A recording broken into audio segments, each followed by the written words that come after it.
Sapo que chama chuva e que diz que foi, não foi. A mulher que pega foice tem o traje de viúva. Raposa que come uva tem o dente degotado. Homem que faz machado já pode chamar ferreiro. Nego do beiço coveiro tem o pé aparentado. Rádio Web EO. Aqui se faz, aqui se paga.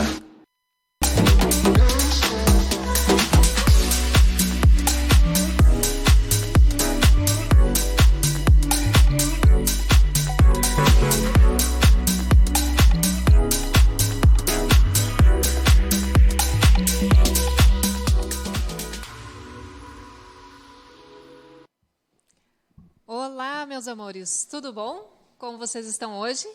A Confraria Pet está no ar aqui na Rádio Web EO, a primeira rádio do Brasil, hein? O que vocês acham?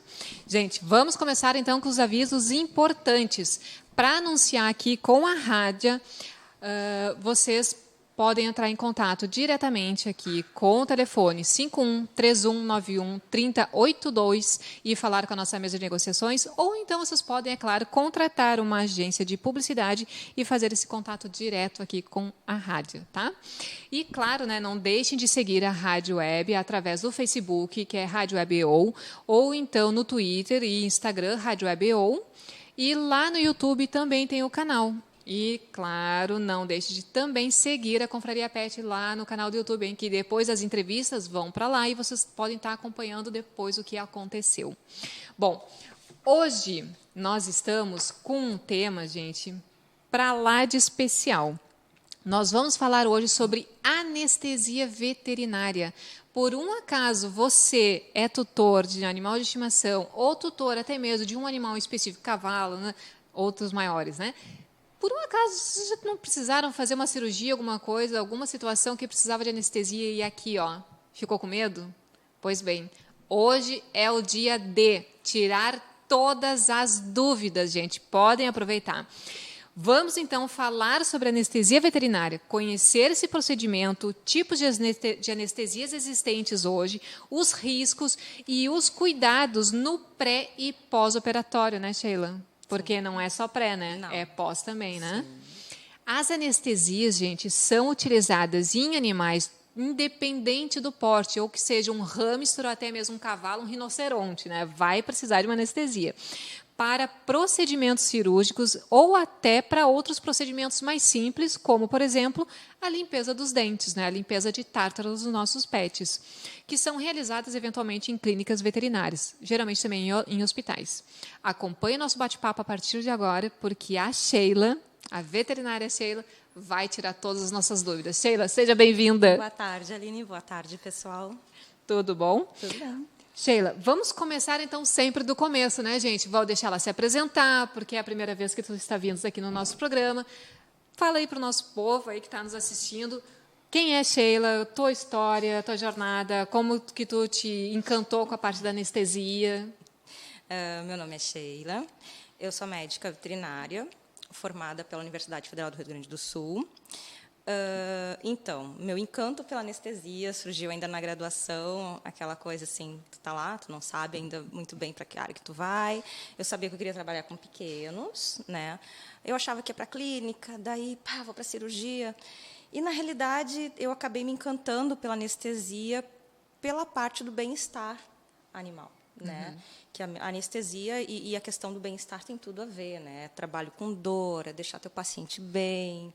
Então, esse foi o meu encanto, né? Foi aí que eu despertei, comecei a estudar, e cada vez estudo mais e cada vez gosto mais.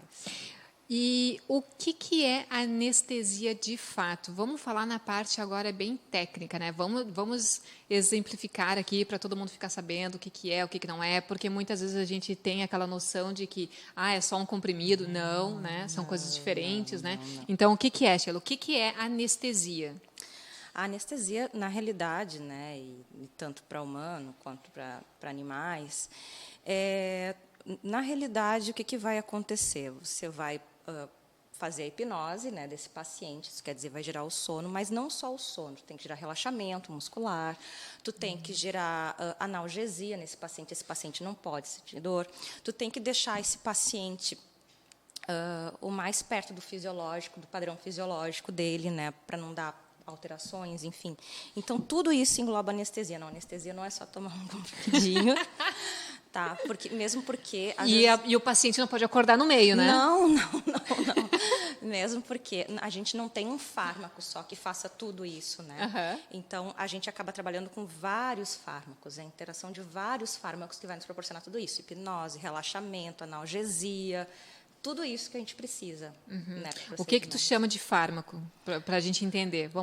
Medicamentos. Medicamentos. Perfeito. Esses são fármacos, né? São medicamentos. Tá. Então, a gente tem uma gama de medicamentos que a gente usa, né, para conseguir que a gente obtenha tudo isso. Então, como eu falei, né, hipnose, relaxamento muscular, analgesia, enfim, tudo isso que a gente para chegar naquele momento que o paciente fica calminho, sim. Calminho, sem dor, os parâmetros maravilhosos. De preferência que durma, né? Que durma muito bem, que acorde super bem, né? Que não acorde com dor, que não acorde excitado, né? E isso que a gente deseja de uma boa anestesia, e não é só o antes e o depois, existe também toda a questão do trans, né? Então a gente precisa monitorar muito bem esse paciente, para quê?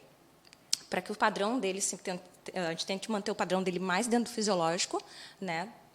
Para que não venha acontecer comorbidades que às vezes não acontecem na hora ali, vão acontecer anos depois, muitos anos depois, às vezes. Okay. Então, é seriam as sequelas, né? Sequelas, isso. Tá.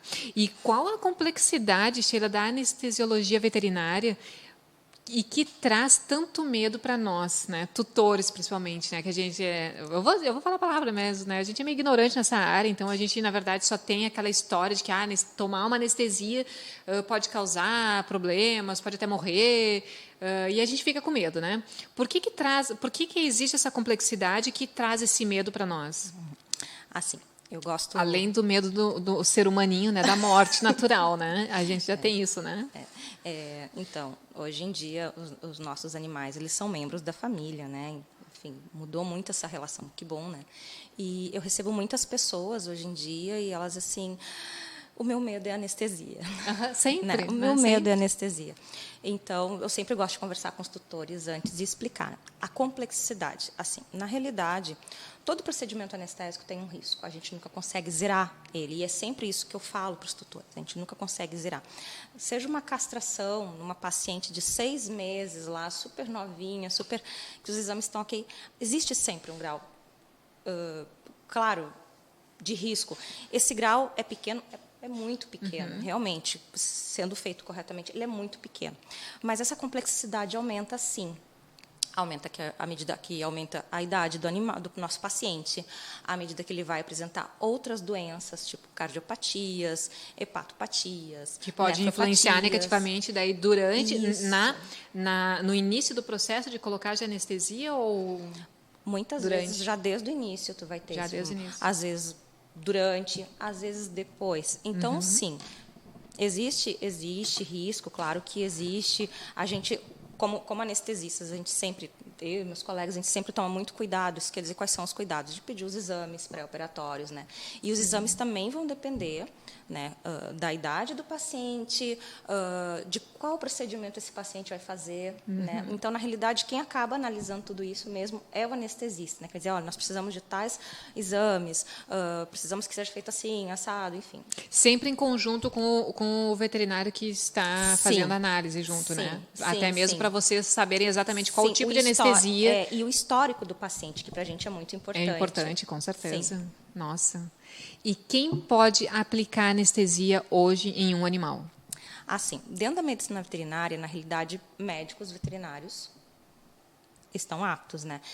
Aí funciona um pouco diferente da questão da medicina humana, tá? Sim.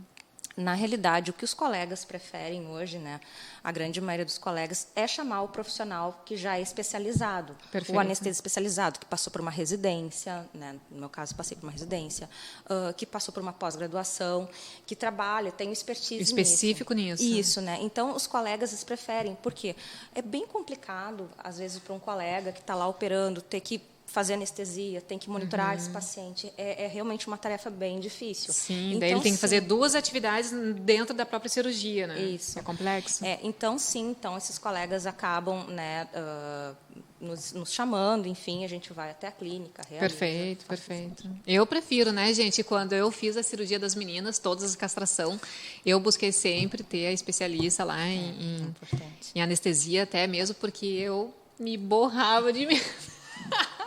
Não tem que dizer. E outra, né? Quando a gente vai fazer uma cirurgia, um pré-operatório, assim, né? Vocês sempre fazem toda uma anamnese, né? Sim, Faz todas aquelas pesquisas, perguntas, aliás. E muitas daquelas perguntas a gente fica com o olho arrepiado, a gente fica toda arrepiada, né? A gente pergunta um monte de coisa e a resposta é sempre sim, corre o risco. Gente, eu quase tive um treco. Aliás, eu vou contar, quando eu fui fazer a cirurgia da Preta, ela foi bem rápida, porque a Preta foi bem fácil, né? Vira-lata é bárbaro, né? Agora, quando foi a Zoé fazer a castração, é Shih Tzu. O Shih Tzu, eu já sou traumatizada, porque todo mundo falava que podia correr o risco dela ficar na mesa. Então, só de falar isso, eu já morria de medo de fazer a cirurgia. E aí, quando eu marquei a cirurgia e levei ela, eu me lembro que eu levei ela de manhã cedo, porque era o padrão, né? Para ficar lá, monitorando, e aí depois, lá pelo meio-dia, fazia anestesia e depois vinha a cirurgia.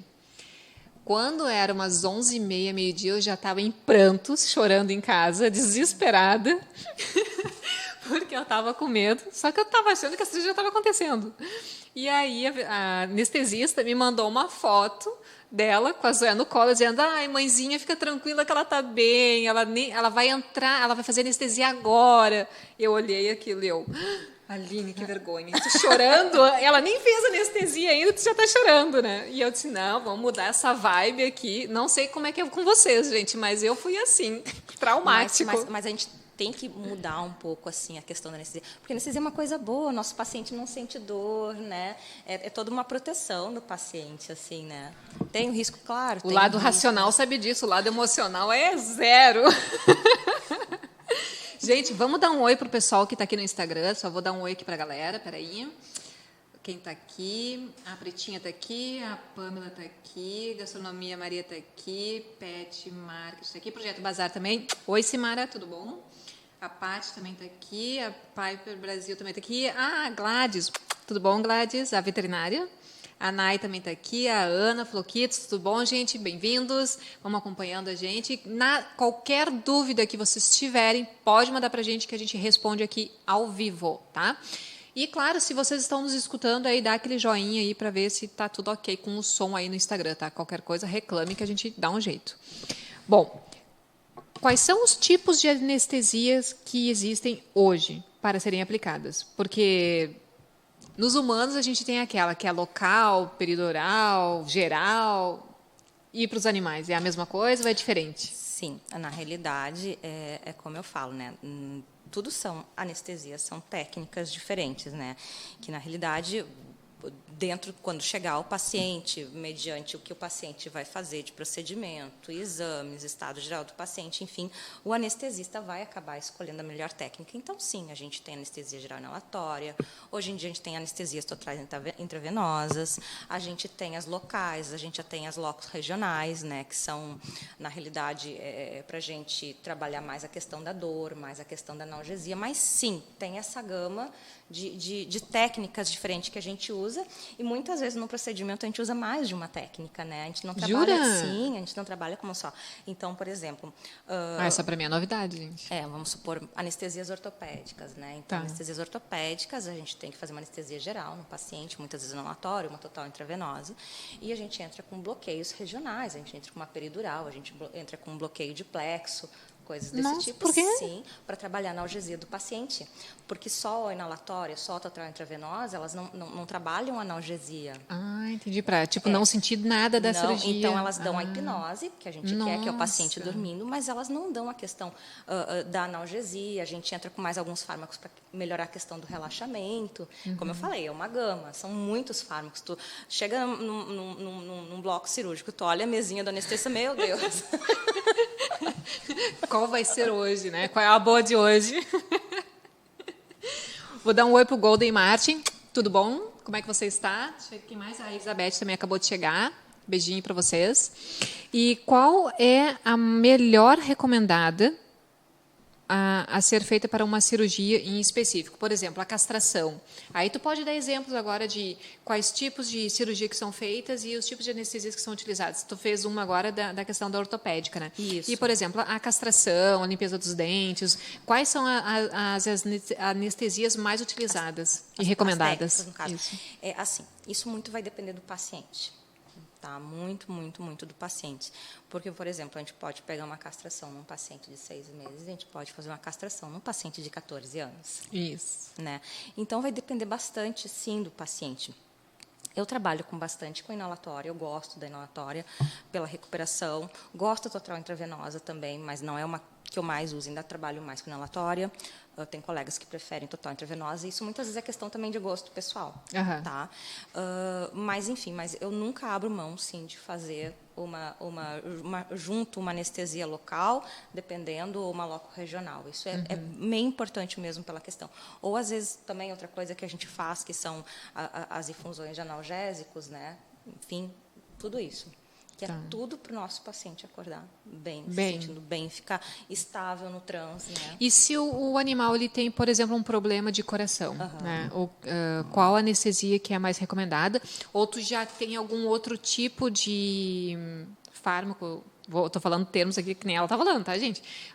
Que possam ser colocados junto para ele não ter problema em função do coração ou pulmão, sei lá, não sei, o que pode interferir negativamente durante esse processo? Na realidade, os cardiopatas, que a gente recebe muitos cardiopatas, porque nossos pacientes eles estão envelhecendo, e assim como nós, eles sim vão ter doenças cardíacas, né? Tô com 2 lá em casa. Mas não está tão grave, tá? Pelo menos eu fiz os exames, está tudo tranquilo. E o que a gente sempre pede antes, e a gente trabalha diretamente com o cardiologista, né, é que sim, seja feita, a partir de uma determinada idade, né, seja feita a avaliação cardíaca, exames cardíacos, para saber se esse animal está apto a entrar em cirurgia ou não. Okay. É muito difícil um cardiopata não poder entrar em cirurgia. É muito difícil o cardiologista chegar e dizer para a gente, esse paciente não. Já houve casos, por exemplo, comigo já houve casos, mas é bem difícil. O que acontece? Muitas vezes esse paciente, no momento, ele não pode entrar em cirurgia, né? Então, que o cardiologista vai recomendar que ele faça 1, 2, 3 semanas com as medicações, né, para o coração, e depois ele entra. E quando esse paciente entra para a gente, medicado já para o coração, ele se torna praticamente um paciente normal. Tranquilo. Claro, tem alguns cuidados a mais, mas ele praticamente se torna um paciente tranquilo assim, para a gente. Tranquilo, né? Sim, tranquilo, porque é veterinária, né? Tranquilo, né? Mas o problema é a gente entrar com um paciente cardiopata descompensado. E muitas vezes, sim, já aconteceu, por exemplo, um procedimento de urgência. Emergência, sim, tem que ser feito. Tem que ser feito e tu tem que entrar e o risco é maior, o risco é muito maior, claro que é, né? Por isso que a gente sempre recomenda que, a partir de uma idade, as pessoas façam anualmente avaliação cardíaca nos seus animais, enfim, para que, se tiver que entrar daqui a pouco em emergência, a gente já saiba como é que está esse paciente. Já tem um histórico e saber exatamente o que deve ser feito, né? Porque vocês já ficam sabendo, né? Sim, isso é bem importante. Não cair na surpresa, né? Quando cai na surpresa que é difícil, né? É um problema. Aí, aí tem que tomar uma decisão mais drástica, de repente, né? Sim. A gente tem um risco maior, com certeza. Mas, assim, dizer que existe uma técnica, assim, para um cardiopata, não, na realidade... Não. E como eu falei, assim, cada anestesista tem suas preferências, né? De técnica, de fármacos, isso é muito pessoal também, né? E a anestesia geral e local? Em que momento ela é recomendada? Em que momento que ela é feita, é aplicada? Então, vamos... muitas vezes eu recebo tutores, né? Isso acontece até em procedimentos odontológicos, que as pessoas perguntam assim, mas não dá só para dar uma local ali nele? Existe uma coisa bem diferente. Detalhe, né? Porque tem diferença de valores, né? Tem, né? A inalatória e a outra são diferentes de valores, né? Mas o que acontece? Será que é isso que pedem? Não sei, acho que pelo risco. Acho que as pessoas pensam que com a inalatória vai ter, uma geral vai ter maior risco. Mas o que acontece? E eu sempre falo isso. Uma pessoa, né? a gente consegue chegar e dizer para ela, olha, eu vou te fazer aqui uma localzinha, tu vai ficar quietinho, enfim. A pessoa fica, a pessoa entende, né? Um paciente veterinário é como uma criança. Uma caixinha de surpresa, né? Não vai ter como, né? Então, o mínimo, vamos supor, dependendo do procedimento, o mínimo que tu tem que fazer uma sedação mais pesada, e fazer uma... Mas, enfim, tu vai ter que trabalhar com anestesia mesmo nesses pacientes, porque o paciente veterinário é como um bebê. Sim. Ele não sabe, né, o que tu tem que fazer agora. E ele também não te relata, acredito, nem com o olhar ou com um gesto, se tem dor ou se não tem. Tu consegue identificar alguma coisa assim? Tem condições? Sim, a gente tem, principalmente no pós-cirúrgico, né? No pós-imediato, assim, que vai desde quando termina até 2 dias depois, a gente consegue trabalhar com escalas de dor. Então, a gente consegue ter noção, sim, de como esse paciente está em relação à dor, né? E não só essas escalas, mas como esse paciente se comporta, assim, a gente consegue entender o que esse paciente quer nos dizer e trabalhar em cima disso. Ai, que ótimo, fiquei feliz. Porque eu ficava imaginando como é que vocês podem conseguir analisar pós-operatório se a criatura ainda está sentindo dor ou não, né? Apesar que tem a continuidade dos medicamentos, tudo, né, para não sentir dor, mas... Eu, por exemplo, assim, eu trabalho muito com paciente oncológico, anestesia, muito legal. com oncologia. E muitas vezes é bem complicado, assim, porque a gente recebe, às vezes, um paciente oncológico e a pessoa nos relata assim, não, acho que não está passando dor. E esse paciente está por, às vezes, a pessoa não entender. Não percebeu. Não percebe, porque... E isso diferencia muito também entre cães e gatos, né? Tem uma diferença enorme, assim, entre eles na apresentação de dor, assim, né? Pode falar. Como? Como? Meu Deus do céu, como que tu consegue? Gatos, eles são um pouco diferentes, assim, por exemplo, às vezes gatos que não se limpam, né? Que eles costumam se limpar, às vezes gatos que não se limpam pode ser associado com alguma dor. Olha só, gente. Às vezes as pessoas relatam assim, não está sentindo dor porque ele come. Às vezes um animal comendo pode sentir dor. Claro, com certeza.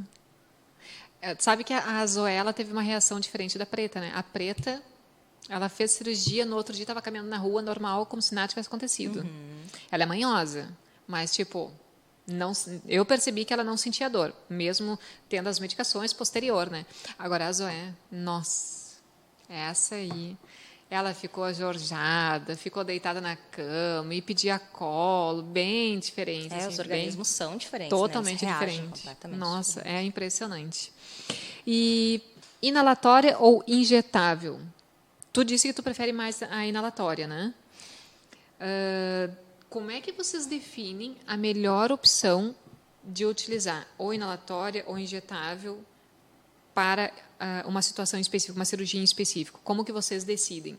É questão, além do histórico do paciente, também questão de tipo de cirurgia? Na realidade, o que a gente faz, os anestesistas, a gente não costuma trabalhar com injetável.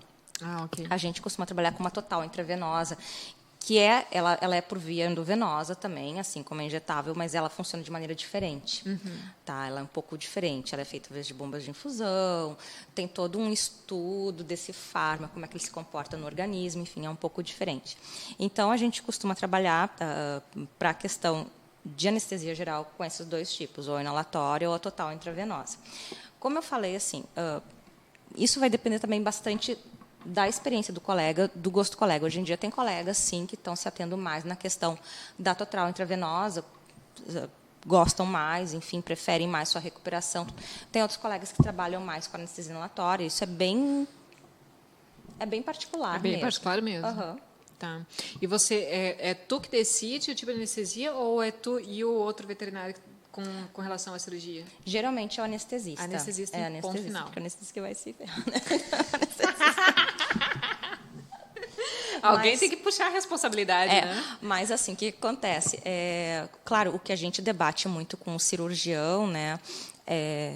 Como vai ser o procedimento, o que ele vai abordar, a área, extensão, para a gente conseguir ter uma ideia da questão de o que a gente vai precisar para a dor desse paciente, o que a gente vai utilizar, enfim, né? Porque, como eu falei, a dor ela pode ser uma dor pequena, ela pode ser uma dor estrondosa. Com certeza. Né? Então, varia também muito a gama de medicamentos que a gente vai usar, né? O que a gente vai fazer para esse paciente, para a questão da dor dele. Nossa, é verdade. Agora eu vou te colocar numa sinuca de bico, Sheila. Por quê? A gente sabe que existem castrações a baixo custo. Essas castrações a baixo custo geralmente tem que reduzir custos. Sim. Né? Eu sempre acreditei que o custo sempre, onde cai, é na questão da anestesia. Não sei. Mas essas castrações a baixo custo, na verdade, elas são utilizadas anestesias ou não? Elas são utilizadas Não, o outros... pessoal utiliza anestesia. Tem que usar, né? Não pode, Sim, né? claro. Não deveria, né? Não, são utilizadas anestesias, sim.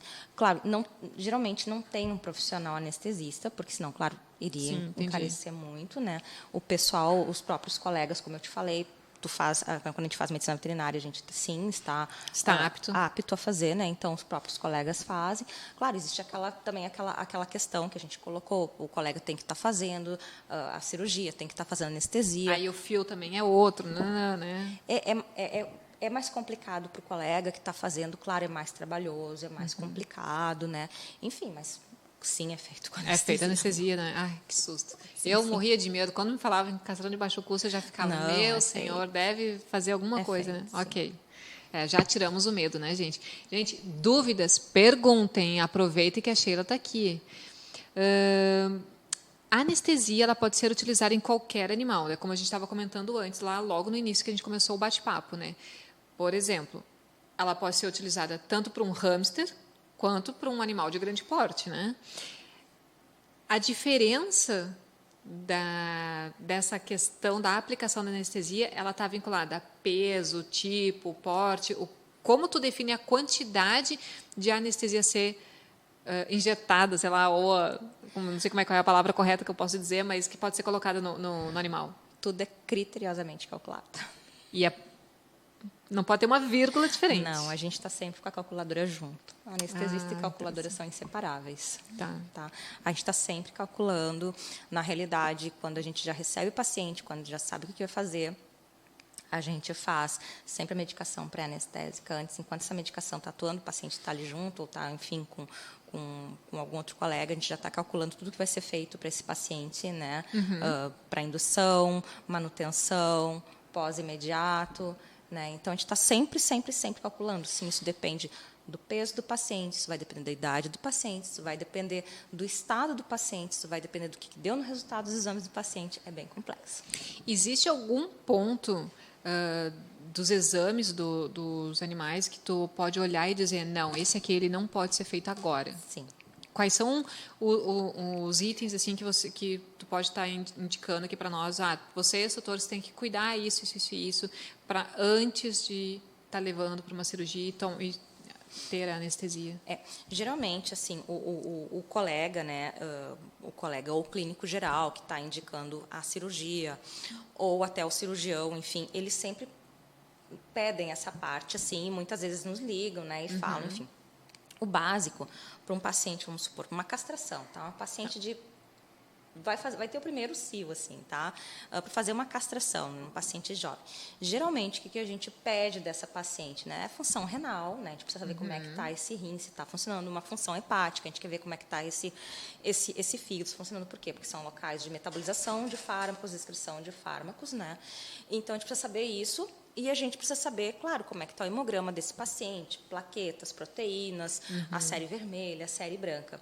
E sim, tem algumas coisas dentro de tudo isso que pode travar. Às vezes, quando um paciente, se não é uma cirurgia de emergência, tudo, e um paciente não está com uma função renal adequada, a gente diz, não, esse paciente agora não vai, porque a função renal dele não está adequada, vamos entrar com uma terapia de suporte para ele, em outro momento, sim, ele vai. Okay. Né? Mas tudo isso também é medido dependendo da necessidade daquela cirurgia. Se ela tem que ser feita agora, tudo tem que ser medido. Né? O que vai ser melhor? Esse paciente entrar agora ou esse paciente esperar um pouquinho, entrar depois, numa cirurgia de emergência. Tudo depende do tipo de cirurgia mesmo que o paciente e da gravidade do estado do animal para fazer essa cirurgia. E aí, tem que fazer, é uma emergência, e aí vai no risco e na sorte. Foi essa semana, nós fomos fazer um pacientezinho e ele estava com a função renal um pouquinho... Assim, não seria o ideal entrar, mas o paciente estava com um problema que ele tinha que entrar. Então, eu disse, olha... volta para o clínico, né? Ele vai dar essa manutenção nesse paciente antes, né? Vai preparar ele para ele poder entrar mais tranquilo. E daí, claro, dentro da anestesia, a gente tem um olhar ainda maior para essa função, para tentar manter ela o mais fisiológica possível, para não piorar depois. Tá. Me veio uma questão agora, não sei se vocês já tiraram essa dúvida também, mas me surgiu agora. Quando a necessidade ou tutores tomam a decisão de fazer... como é que é o nome? Me fugiu o nome agora.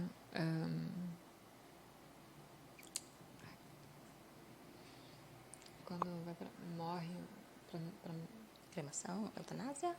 Eutanásia, isso. Quando faz eutanásia, existe essa utilização da anestesia? Algum tipo de anestésico, algum fármaco assim para isso? Para dar uma dormida antes? Sim, existem sim. Inclusive, os próprios fármacos que a gente faz anestesia, quando tu aumenta muito a dose deles, quando exacerba, eles sim podem promover, né, ajudar, ou muitas vezes até promover, depende do estado do paciente, a eutanásia. Sim. Né? Então, eles sim podem servir como eutanásicos também, né? Nossa. Porque que na verdade, o que eu pensei na questão da dor, né, gente? Porque quando o tutor opta por uma eutanásia, né, em função de doença, algo que está muito grave, porque o animal está sentindo muita dor. Sim. Geralmente é por esses motivos, né, que chega nesse ponto, né? E aí me veio essa questão, será que a anestesia está vinculada a isso? Bom, era uma dúvida minha, né, gente? Mas sim, tem essa possibilidade, sim. Tem. Porque reduz a dor, né? E pacientes, assim, que muitas vezes, dependendo, às vezes a gente tem que acabar fazendo na mesma eutanásia, porque vai para uma cirurgia oncológica, vê que não tem que fazer. A gente trabalha muito essa questão da dor também para o paciente tentar isso. Sem dor nenhuma, né? Que é complicado, né? Nossa Senhora, é muito complicado. E quais são os exames básicos assim que vocês pedem para um pré-cirúrgico, para saber se o animal está apto a fazer a cirurgia e fazer a anestesia? Como eu falei, assim, um básico, uma castração, uma pacientezinha de 6 meses, uma castração de uma fêmea, de um macho. O básico que a gente pede nessa idade... É o hemograma, né? É o hemograma, função renal e função hepática. Né? Tá. E a do coração é se o tutor fala que ele já teve algum problema? Na realidade, nessa idade, a gente não costuma pedir. O nosso colégio de anestesia estava indicando para pacientes de pequeno porte a partir de 6 anos, né? A avaliação cardiológica, né? Era uma indicação. Na realidade, o ideal sempre, por exemplo, eu já tive pacientes de 5 anos que eu fui anestesiar, fui fazer exame clínico antes, que a gente sempre faz, auscultei de que esse paciente hoje não vai para a cirurgia. Não vai, porque tem uma alteração enorme aqui. Mandamos para o cardiologista, o paciente fez todo o acompanhamento antes para depois entrar. Então você faz ainda Sim. uma anamnese antes da... A gente, na realidade, Legal. como é que funciona, né? A gente pede os exames, esses exames chegam até a gente, os exames laboratoriais chegam até a gente, e os exames vão depender conforme a complexidade. Esses que eu te passei são os exames básicos. Né? À medida que esse paciente tem mais idade, à medida que esse paciente tem outras doenças, ou a própria... Vai aumentando a complexidade, ou né? a própria patologia, a gente pede exames complementares mais ainda, né? Então, na realidade, vai depender. Mas o básico que a gente começa os trabalhos são esses, né? É esse. E sim, a gente recebe os exames. Eu gosto sempre de conversar com os tutores. Esses exames, eles têm que ser feitos, tipo, 2 dias antes da cirurgia, 3 dias, ou um mês antes? Não. Na realidade, a validade deles fica ali entre uma semana, né? Uma semana. Uma semana, gente. 2 semanas. Exames em dia. Nada de um mês antes. Não, a anestesista vai à loucura com Adoro. Chega lá, tá tudo aqui, ó. A cirurgia é amanhã e os exames um mês antes. Não. E eu gosto de conversar com os tutores, porque aí tu tem o histórico do paciente, né? E fora isso, sim, a gente faz uma avaliação clínica pré-anestésica, ausculta, enfim, conversa com o cirurgião, vê tudo isso. Que ótimo. E, por exemplo, digamos que, te conheci hoje, gostei de ti, e eu quero fazer uma cirurgia. Aí, eu tô lá na clínica e digo, olha, eu queria fazer com a anestesia com a Sheila. Eu posso solicitar isso? Pode. Posso? Pode. Não tem problema nenhum. Não. Na realidade, tu vai falar isso com o teu cirurgião. Claro, o que acontece? Se formam equipes. Sim, claro. Né? Se formam equipes. O que eu sempre digo? O ideal é tu manter as equipes. Por quê? Porque já existe a conversa entre eles, né? Isso. Né? Já então, o ideal é sempre manter as equipes. Mas sim, tu pode, se o cirurgião disser não tem problema. não tem problema. Tá. Às vezes você tranquilo, vai né, te dizer assim, não, eu prefiro o meu anestesista, porque já é equipe, eu já sei como é que ele trabalha também. Tá. Né? Mas é sempre bom ficar sabendo, né? E quais são os cuidados pré-cirúrgico que o tutor tem que cuidar dentro de casa antes de levar o seu animal para uma cirurgia? O que o tutor precisa cuidar? Uma das coisas que eu sempre acho que é judiação é a tal da água. Não pode nem beber água, né? A água, né? O que a gente sempre fala bastante é a questão do jejum. É, né? O Sempre, jejum. né? Bem que a gente está ficando mais agora, mais leve a questão do jejum, assim. A água eu sempre peço, por exemplo, um paciente, ainda mais com dias quentes, assim, 2 horas de jejum de água, né? Não tem porque a gente manter tantas mais horas. tempo. Sim, daí o jejum sólido vai depender, conforme a idade desse paciente, conforme a espécie, a Tipo de raça. cirurgia. O tipo de cirurgia, às vezes, nem tanto, mas idade, né? O peso desse paciente, né? A espécie dele, a raça, sim, isso vai interferir com a questão do nosso jejum, né? Então, sempre peço ao colega, você me liga, temos um paciente assim, assim, que está qual a raça, o peso. E pode acontecer como acontece com nós humanos, tipo, eles acordam passando mal e vomitar? Pode acontecer. Pode. Pecado. Pode. Olha só, a Vicky está falando aqui, ó, que eu precisei de anestesia. A Vicky é uma cachorrinha, tá? Ela está botando, eu precisei de anestesia porque eu precisava retirar os tumores das mamas. Graças a Deus deu tudo certo e venci. Que ótimo, né? Tu vê, até para retirada de tumores também precisa da anestesia local. Aí a gente não faz uma local, na realidade a gente trabalha com uma local regional, né? Porque é muito extenso. E daí eu gosto, né, de pegar, como eu fiz estágio na medicina humana, anestesia humana, eu gosto muito sempre de fazer esse parâmetro. Tá. Então, nada melhor para a gente avaliar a dor do paciente do que tentar se colocar no lugar dele. E eu faço verdade. muito isso. Então, tu imagina uma mulher, né, que vai passar por uma mastectomia, a gente sabe que são cirurgias extremamente dolorosas, né? Muita dor. Então, a analgesia para uma mastectomia, numa cadelinha, tem que ser assim impecável. Ela não pode sentir dor.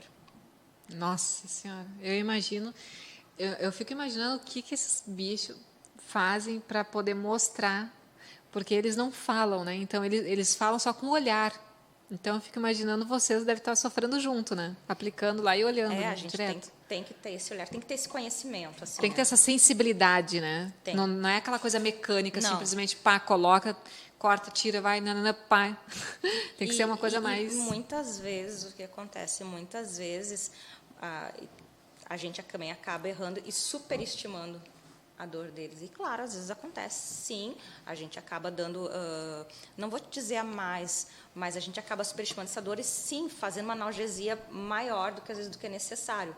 Né? Mas nada com consequências, né, extremas, assim. Então, às vezes pode ocorrer, pode ocorrer, porque é difícil, sim, é um reconhecimento difícil. Tem pacientes que demonstram isso mais facilmente, tem pacientes que não demonstram isso tão facilmente. Existe algum animal que tu já tenha feito uma anestesia e que...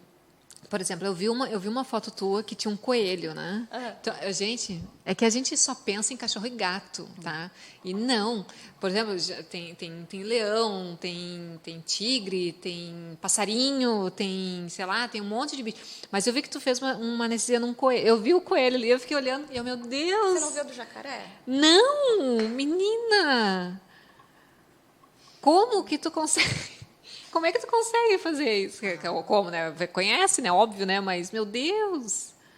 Isso é completamente diferente, aí muda tudo. Porque, na verdade, tu não tem histórico daquele animal. Tu simplesmente surgiu aquele animal na tua frente, Não, na teoria. por exemplo, o coelho. O coelho tem dono, eu tenho o histórico O coelho dele. sim. O jacaré, não. O jacaré não, né? Não. Como é que tu decide, menina? São procedimentos Porque são procedimentos diferentes, né? bem complexos, é toda uma fisiologia completamente diferente. Quando tu pega, por exemplo, um cão, um gato, a fisiologia deles não foge tanto da nossa. Mas quando tu pega um réptil, a fisiologia é completamente diferente. Qual animal mais diferente que tu já fez cirurgia? O jacaré, eu acho. Jacaré, acho Pelo que amor de cobra Deus. também. Cobra também? Cobra. Gente, nunca Os imaginei. répteis são bem difíceis. Sim, sim. E como é que tu consegue ver? Aliás, como é feito o monitoramento durante a cirurgia? Porque você tem que monitorar, né? Não é só a questão ali do coração, é a questão também de como o paciente ele está, se está passando ou não o tipo de anestesia que tu está utilizando, né? Então, tu faz um monitoramento durante a cirurgia, né? Como é que é feito Sim. isso? Na realidade, assim, a monitoração básica no o que a gente chama de transoperatório, né? A monitoração básica que a gente trabalha, e básico, assim, bem, uma cirurgia um pouco complexa, né? É um eletrocardiograma, uma pressão arterial, né? A pressão arterial, oximetria, temperatura. O que é oximetria? Oximetria, a gente vê a quantidade, a saturação de oxigênio dentro das hemácias, né? Ah, Então, ok. para a gente ter uma ideia de como é que tá a questão da oxigenação desse paciente, né? Então, esses são os parâmetros básicos, assim, numa cirurgia um pouco complexa, assim, que o paciente está bem, enfim. À medida que vai aumentando a complexidade, vai aumentando essa monitoração. Daqui a pouco, tu já tem que entrar com uma pressão invasiva, né? Enfim, tu tá entrando com uma cápsula, com uma pressão invasiva, e assim vai. Uma loucura, né, gente? Pense. Nossa, eu morro de medo. Eu gosto. Não posso nem ver sangue, né? Imagina. E com relação aos riscos dos anestésicos à saúde ou até a mesma própria vida do animal, quais são os riscos que pode acontecer durante uma cirurgia? A aplicar, né, a anestesia. Assim, é o que a gente sempre fala, que às vezes eu recebo tutores assim, doutora, vai ser anestesia inalatória, porque a anestesia inalatória é segura. Não existe uma anestesia segura. Todas as anestesias têm risco. A inalatória é uma anestesia que mata, e mata rápido. Jura? Ai, meu coração. Juro, mata. E eu achava que era mais segura a inalatória. É o que eu sempre digo, né? Meu Senhor. O seguro é tu ter um profissional trabalhando ali, cuidando do paciente, tentando manter toda a fisiologia, tentando manter esse paciente sem dor. Essa é a segurança, né? A gente não tem uma técnica. Assim, o segurança é o profissional que vai te dar, que vai usar essa técnica, que vai monitorar, que vai saber como é que E que está está esse ali de paciente. olho no animal, Sim. né? A atenção é o paciente. Tu fica full time na cirurgia, acompanhando ali. Sim, Até o sim, fim. Sim, no começo. Aliás, até o pós, né? Até o pós-operatório. Sim, Né? geralmente no pós-operatório, ele vai para a sala de pós, onde tem outra pessoa responsável, mas a gente está sempre, geralmente quando não tem mais cirurgia, a gente está sempre em contato, sabendo como é que está o paciente, enfim. Eu gosto sempre de acompanhar. No dia seguinte, estou ligando para o meu cirurgião, dizendo como é que está fulaninho, como é que fulaninho foi, Eu gosto de saber. Tá certo. E quais são os cuidados pós-cirúrgico que o tutor deve ter, principalmente, né? Tá. Tem procedimentos. Porque enquanto está lá dentro da clínica, dentro do hospital, está tudo tranquilo, né? E aí? Porque muitas vezes, por exemplo, quando faz uma cirurgia de castração, ele já sai no mesmo dia, né? Sim, mas ele acontece. sai 100% acordado, né? Mas é o que eu falo, assim. E isso eu gosto sempre também de conversar com os tutores, porque, claro, tem procedimentos em que esse paciente vai permanecer na clínica, como tu falaste, 1, 2, 3 dias, enfim. São procedimentos mais complexos. Procedimentos, às vezes, uma profilaxia dentária, que passa uma anestesia inalatória. Uma castração simples de um machinho, ou até mesmo uma fêmea que fez pela manhã, no final da tarde está super bem, o proprietário o tutor não quer deixar, quer levar para casa, enfim. Eu sempre converso assim, esse paciente, claro, a gente nunca pode entregar um paciente, dar alta para um paciente que não esteja bem acordado, né? Um paciente sempre tem que estar super acordado, mas mesmo assim eu sempre gosto de conversar que naquele dia, e eu gosto de tomar sempre, eu sempre falo assim, você já fez endoscopia alguma vez? Por quê? Porque a endoscopia é aquele dia que você faz, assim, e tu sai do hospital, tu não presta, assim, como eu falo, né? Então, o paciente, ele está saindo caminhando, está acordado, mas ele ainda está tendo toda essa metabolização dos fármacos, os fármacos não foram todos excretados. Então, naquele dia, eu sempre falo, olha, se ele dorme na cama, né, se tem costume de subir em sofá, de preferência não deixa, faz uma caminha fofa para ele no chão. Deixa ele mais aquietado ali na cama, pessoa assim, no chão. então eu vou fazer minha cama no chão. Então, faz a tua cama no chão junto dele. Ou se tu quer, então, colocar no sofá, contigo coloca, mas vai sair da sala, tira ele do sofá para não cair, não ter o risco de cair. Daqui a pouco, por uma besteira, fazer uma fratura, uma coisa mais séria. Sim. Eu digo, deixe longe de escadas. Lembrei de uma. Pode acontecer do animal, por exemplo, eu não vou nem tentar falar um nome para não falar errado, mas tipo assim, o animal ficar muito gelado pós-cirurgia? Na realidade, isso é uma coisa que a gente sempre tem bastante cuidado, tá? Porque, assim como nós, humanos, né, mamíferos, enfim, que vão para a cirurgia, eles tendem, sim, a cair temperatura por inúmeras razões que acontecem, né? Desde a cirurgia, que já é uma razão, a abertura de cavidades, exato. enfim, tudo, até pela própria anestesia, fármacos que deprimem essa parte do cérebro, o tipo de técnica que a gente está usando, tudo isso deprime. Então, sim, tem que se ter um cuidado muito grande, porque essa diminuição de temperatura no transoperatório, ele vai dificultar o despertar do paciente. Ok. Né? E ele pode gerar uma série de problemas no transoperatório. Então, é uma coisa que a gente sempre tem cuidado, a questão da temperatura do paciente. Né? Eu estou sempre com o meu termômetro esofágico, sempre medindo a temperatura do paciente. Mas e se o paciente ele perde temperatura enquanto está em casa? Isso pode acontecer? Geralmente, depois que já foram tirados os fármacos, ou já foi tirado o fármaco inalatório, enfim, esse paciente não continua a perder, né? O que a gente sempre pede é mantenha ele aquecidinho. Mantenha ele aquecido, isso. né? Ele isso só, eu lembro, as gurias voltaram para casa assim. Ele só vai perder a temperatura se ele estiver num processo hemorrágico, mas nesse caso Okay. né, nem sairia da né? clínica. Então, não costuma acontecer isso assim. Esse paciente costuma ir para casa e desde que ele vá bem recuperado, ele costuma ir tranquilamente, né? E a parte de alimentação pós-cirúrgico também é uma coisa bem gradual, né? É gradativa, não é nada muito radical. Já dá ração e deixa comer, né? Não. A gente também sempre pede para que eles estejam bem conscientes, né? Eu sempre falo aquele pacientezinho, né, que está normal, assim, de consciência, porque a gente corre outros riscos, né? Que daí são o que a gente chama de uma falsa via, fazer uma pneumonia aspirativa. Então, tem todo esse risco. Então, eu sempre gosto de conversar e passar tudo isso, e todos esses cuidados. Porque eu me recordo, assim, depois de cirurgia, a gente tem que tomar todo o cuidado, gente, porque, na verdade, a gente não tem ideia do que acontece, né? Então, a gente realmente tem que observar o animal para que realmente não esteja sentindo dor e, na dúvida, liga para o veterinário e fala. Assim, ó, eu tenho o WhatsApp das gurias, né? Eu falava direto, olha só, ela tá assim, olha só, ela tá assado, tá bom assim, tá tranquilo? Não, tá tranquilo. Por quê? É uma segurança para nós, porque a gente já morre de medo, né? De cirurgia, anestesia, e quando a gente tem essa afinidade com o veterinário e essa já intimidade de falar com ele para tirar todas as dúvidas, gente, não fiquem com vergonha, perguntem, né? Porque qualquer coisa pode acontecer e tu não sabe o que fazer. Então, é melhor perguntar, né? Tira foto. Eu tirei foto, mandei. Não, tá tudo certo ali, né? Ok. Às vezes as pessoas ficam meio com vergonha de entrar em contato com alguma coisa e quando vão entrar a coisa já tá pior. Daí não tem o que fazer direito, né? Aí sai correndo, né? Eu sei porque eu já passei por isso por amigos também. Amigos ficavam com vergonha, não mandava. Eu disse, bem capaz. E eu sempre mando antes, né? Fulana, desculpa, tô te incomodando, mas mandava foto e olha só, aconteceu isso, tá tudo ok? Tá tudo ok, ele não se preocupa. Não, Aline, olha só, não dá comida assim, dá comida assado, procura dar esse tipo de comida mais pastosa, nanã. Porque, na verdade, a gente também não tem noção, né? Então, o ideal mesmo é que o veterinário dá essas orientações e, às vezes, sei lá, depois pós-cirúrgico, pode não se lembrar naquele momento lá, mas... Na dúvida, pergunta, né? Nossa, eu nunca deixei de perguntar. Nunca deixei de... Gurias, um beijo para vocês aí. Elas me atenderam ótimos, maravilhosos. E quais são as dificuldades na anestesia que pode surgir durante uma cirurgia? Existe algum tipo de complexidade que seja mais comum? Assim, que isso aqui pode acontecer, então a gente já está meio que monitorando?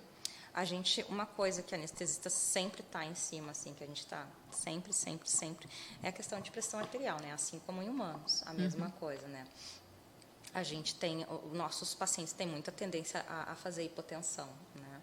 Então... O que é hipotensão? Diminuir pressão arterial. Boa, viu? Então, isso causa depois... muitos problemas, né? Inclusive insuficiência renal, mas no futuro depois, né? Porque o meu cachorrinho ficou insuficiente renal. Às vezes pode ser daquele procedimento de anos atrás, né? Então é uma coisa que a gente está sempre em cima da questão da pressão arterial. Sempre, a anestesista está sempre medindo pressão, sempre vendo como é que está o paciente, sempre analisando esse parâmetro, porque é muito importante para a gente, sim. É um parâmetro bem fácil de alterar e a gente está sempre cuidando. Então tá, né, gente? Alguma dúvida? Passem agora, ou cálice para sempre, estou avisando. Se tiver alguma dúvida com relação à anestesia, aproveitem que a Sheila está aqui e ela vai tirar na hora.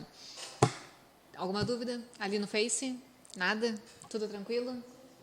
Então tá, meus amores. Então, nós ficamos por aqui. Mais um programa da Confraria Pet chegando ao fim. E hoje foi sobre anestesia. Tudo sobre anestesia. Não consigo acompanhar o nosso programa hoje? Não se preocupem, vai ficar o nosso programa lá no canal da Confraria Pet e também ali no Facebook também da Rádio WebO. Acompanhe a gente e fiquem conosco sempre. Sheila, muito obrigada por ter comparecido, por ter tirado todas as dúvidas, inclusive as mais loucas que eu tive. E um beijo, gente. Até semana que vem, até a próxima quinta. E não esqueçam, tem também na terça-feira o programa da Confraria, porém daí não é ao vivo, tá? É gravado. Um beijo para vocês. Até. Tchau, tchau.